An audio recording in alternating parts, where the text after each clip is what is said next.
Hello everybody, Nick here, and welcome to my review of Doctor Who Horror of Fang Rock, Season 15's first story. Horror of Fang Rock.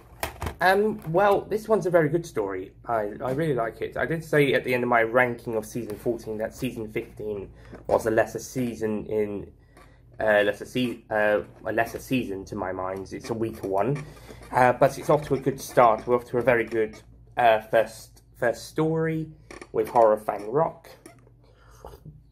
I will say this out of the way.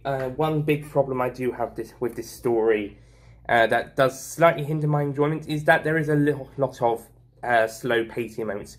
Sometimes this builds up the gothic tone or the atmosphere. Sometimes it builds up the mystery. Sometimes it builds up the scares. But other times it just feels like we're just waiting for stuff to happen. And other times there's also a couple of scenes with lots of people talking. That's also, well, sometimes that builds up something, but other times it's always used mainly was needed for story purposes. Other times it's just there for characters to have a conversation. So that's basically my only real major problems with the structure. That's about it. I mean, I didn't get bored, but I did get a little tired, or, well, not tired, just a little dull. It was a bit dull in places. I considered this, changing this. I had originally had this score as an 8 when a 9, but during the story I was considering going down to an 8 when doing it. But I think I'll stick with the 9 score, confirmed later on when I do the. So I give this story blah blah blah out of 10. I'll confirm it later, but. The first episode does have a good setup, if slightly taking its time, especially in the second half of the episode, where we see 3 lighthouse keepers on the lighthouse, and one of them sees this ball of light. He describes it as red, but the visual effects department seems to have not got the memo, as they made it purple. And yes, this creature is a Rutan from Ruta 3, I believe it was, and the Rutans are the enemies of the Sontarans, as previously explained in, I believe, in the Time Warrior and the Sontaran Experiment. And yeah, so the Doctor theorizes that they're losing the war with the Sontarans, but it's all part of this Rutan's plan to destroy Earth as part of a strategic battle in the Sontaran war. I wonder if they're going to delve into a story at some point where they actually explain why they're at war, because they seem to have forgotten about it by the time they get to these stages. Anyway, so the Doctor and Leela arrive and they go to investigate the lighthouse, as the light's not working thanks to the Rutan. It's an electric one. The story's, I think it's set in the 18th century.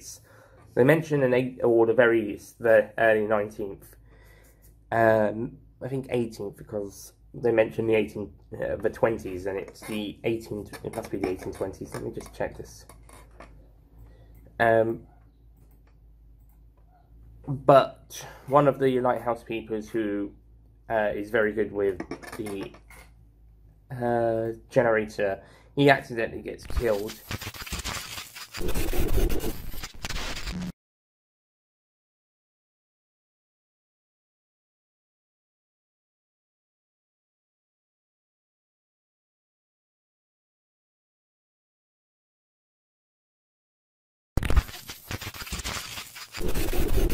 And the Doctor and Leela stick around to help investigate. Okay, it says early 20th century, so it must be the references to something that happened about 60, 70 years ago, 70, 80 years ago, beforehand. Yeah, he said 80 years ago, so in the 1820s. Anyway, not much really happens in part 1 after the death of one of the engineer, although there is this cold wind and this very foggy mist that is being created by the Rutan, who seems to also be causing the landscape some trouble. Well, maybe not the landscape, but he killed some fish. And a fast sailing yacht crashes into the rocks carrying Lord Parmadan. Lord Parmadale, his secretary Adlai, and a friend, Colonel Skinsale, and also a guy called Harker. And they arrive, and we get introduced to the subplots in this story, as Parmadale wants to get back to London to invest some information. What was his name? Skinsale provides him that would sort of ruin him, I suppose, and Parmadale wants to make lots of money in London, and he's really eager to get back. Very eager and very grumpy about it.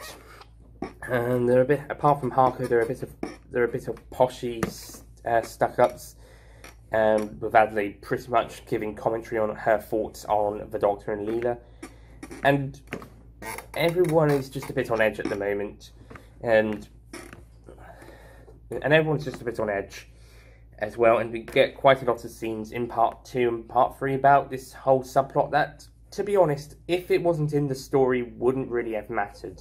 I suppose it's really here to fill out the 4-part runtime.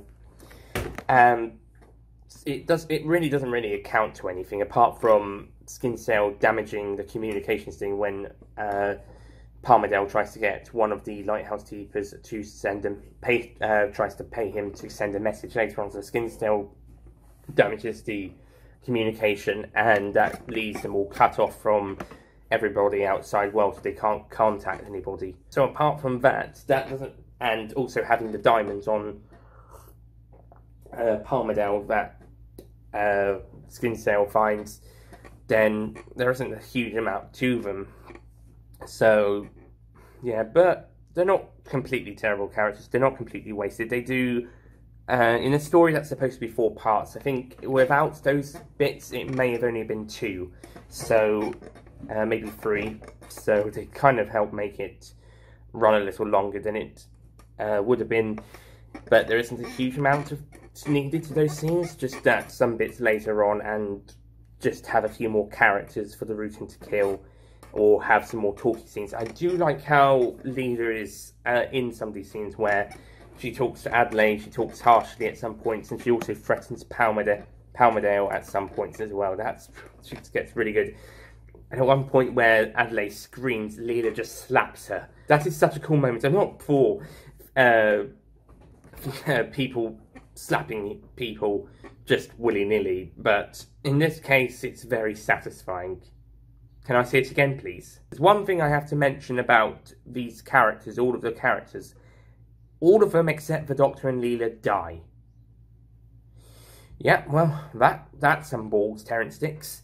Decided to kill off every single character except the lead 2, of course. That takes some balls. But even the youngest lighthouse keeper, he was great. He was likeable, and they killed him off before the last episode. I do have to say, Adlai's death is pretty weak. She's just standing there screaming, sort of moving towards the Rutan disguised as Ruben, the older lighthouse keeper.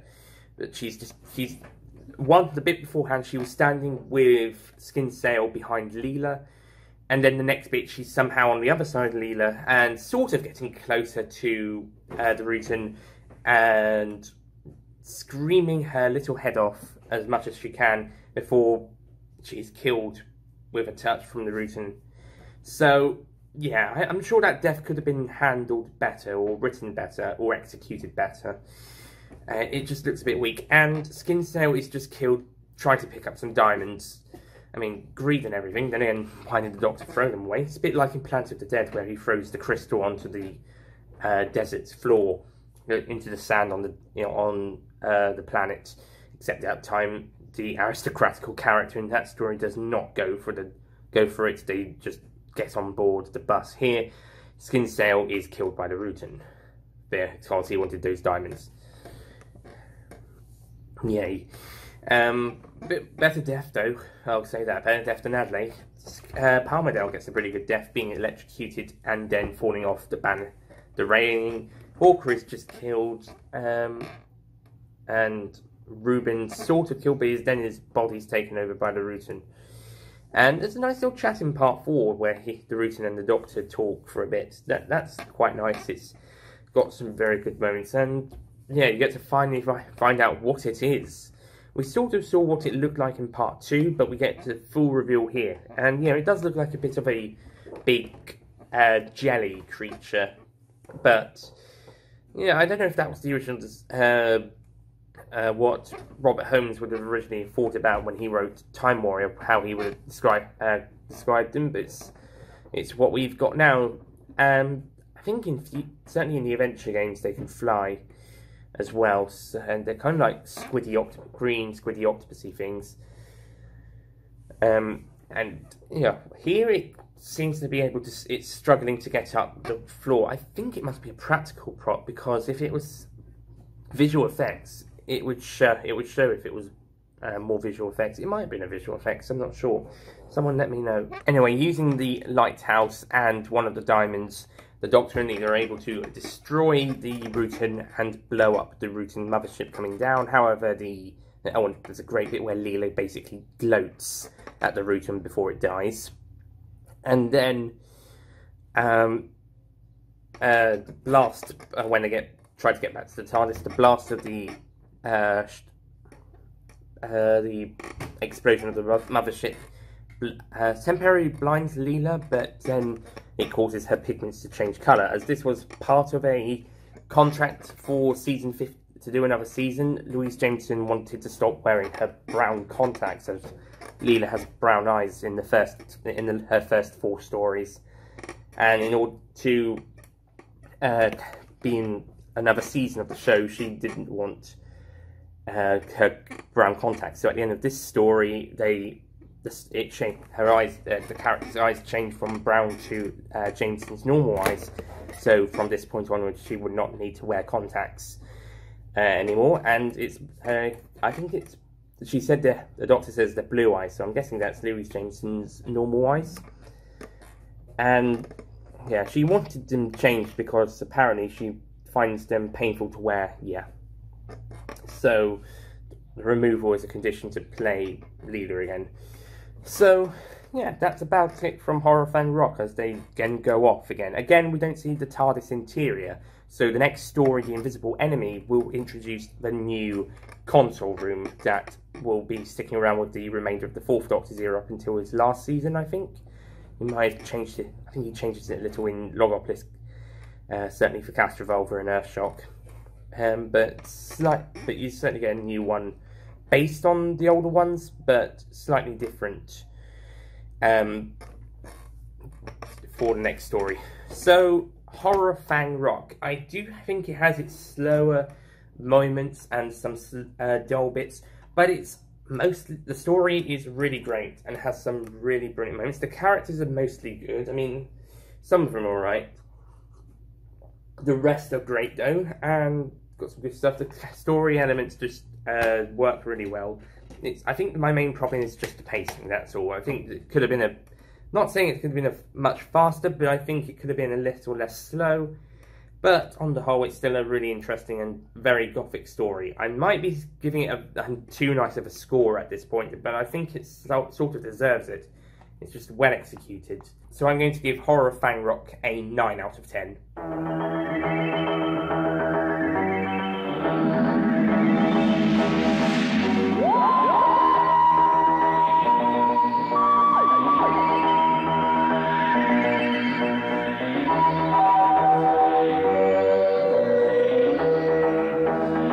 Like I said earlier, I did consider an 8, but I think it sort of deserves the 9. I just had a few personal issues, but on the whole, it's a very well effective story. I'll take you back upstairs in a few minutes. And just works really well. Next time, a story that I've had on DVD for a good couple of years, and it's one of the earlier ones I watched on DVD, and it's always had a special place for me. Even if I don't consider it terribly highly, I still consider it a very good story. And so, yeah. And that is The Invisible Enemy, which is the first story to feature K9, sorry, that's the K9 and Company theme, which this DVD came with in a box set. But we'll get around to that after season 18. But yeah, introducing K9 in the next story. Nice picture, by the way. This sort of promo picture is actually a really good picture. Yeah, and I've got quite a unique villain in the Swarm Leader. So yeah, Invisible Enemy. That's next here. And that's about it from Horror Fang Rock. Next time, The Invisible Enemy. And wait a minute. No, we're not quite done yet. No. There's one more thing we need to talk about before we move on. You see, this story, Horror Fang Rock, aired between the 3rd and 24th of September 1977.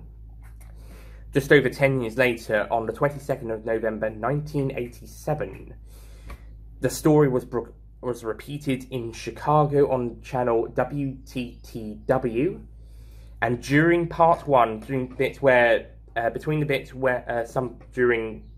where Hawkins, one of the not the youngest Lighthouse keeper, is talking to Leela and he's going to get her some clothes, to around during the bit and then about 90 seconds between there somewhere then and to when the Doctor informs him that he's found Ben, the other lighthouse keeper at the generator, that he's found him dead. Then during that night, for 90 seconds, the episode was interrupted by a pirate broadcast, and a certain individual who has still not been identified, wearing a Max Headroom mask, and basically just doing weird stuff for about 90 seconds, including an accomplice swatting his bottom with a fly swatter. He says quite a lot of stuff in this weird voice, and it's just weird. The background is also looks like it's supposed to represent what the character of Max Headroom had behind him. Max Headroom was, I believe, a virtual character, the first virtual news broadcast. And there's a video by Mr. TARDIS Reviews, William Carlisle, on the whole subject that came out for the 30th anniversary of the incident, or just about, actually, I think he did it for Halloween 2017, so just before the 30th anniversary. So I do recommend you check that video out for more details, more on the story. And this wouldn't be, of course, this wasn't the first time they'd done this. They did try it at during the 9 o'clock news of WGN TV for a few seconds, but the broadcast network managed to fix that problem when WTTW caught on the broadcast.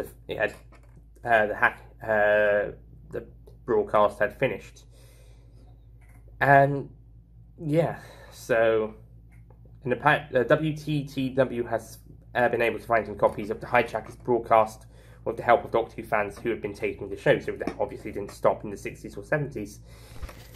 Still hasn't stopped.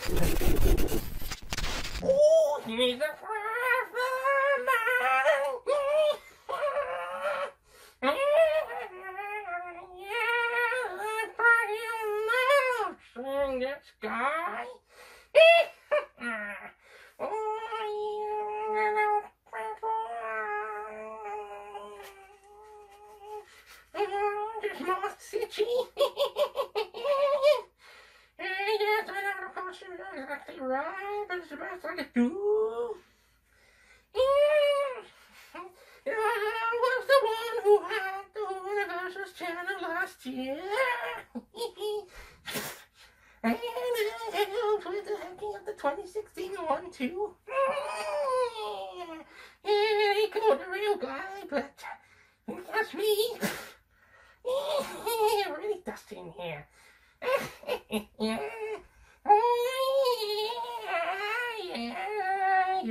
Not exactly what happened, but it's still fun.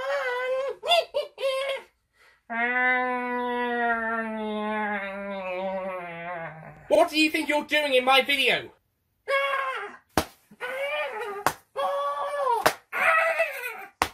He's a mean bloke, that guy. Ow!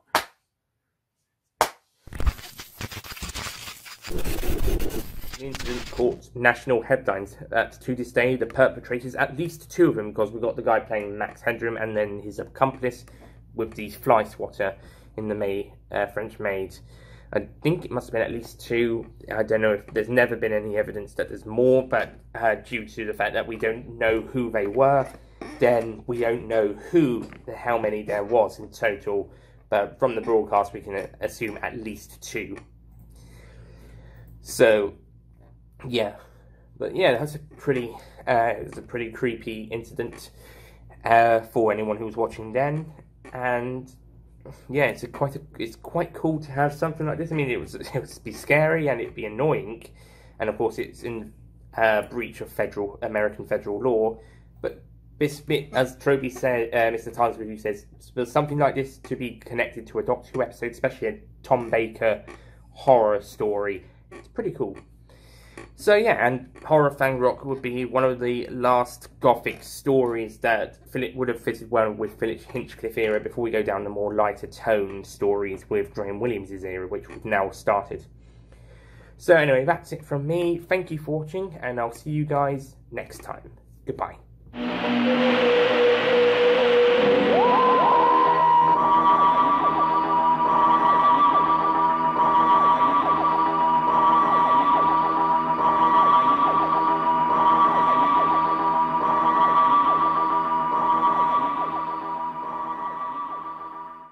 Don't forget to click below to subscribe to the official Nicholas Payne Retro YouTube channel.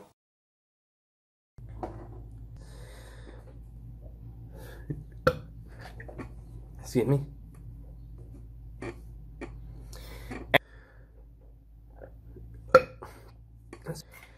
And therefore the doc just for the scream. That is so good. Can I see it again, please? That is such a cool.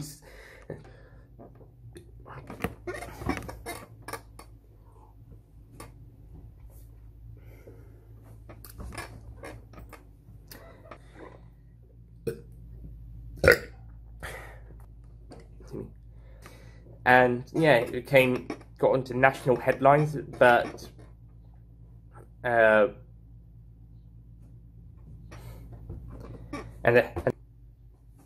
oh yes, one more time, go on, slap that. Oh yes, go on, one more time, no, oh yes, oh yes, okay, just one more time.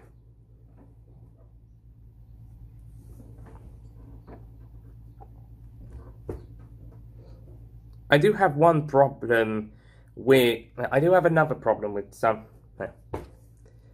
and then the routine, I do have one thing about these characters that could easily have been fixed. They all die. Every single character besides the Doctor and Leela die. So the writers decided just to write. Oh, hold on, too soon. Okay.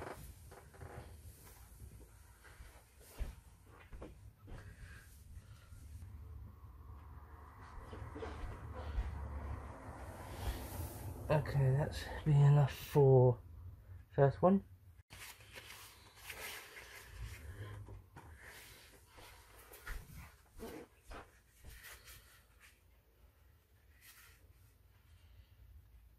Action.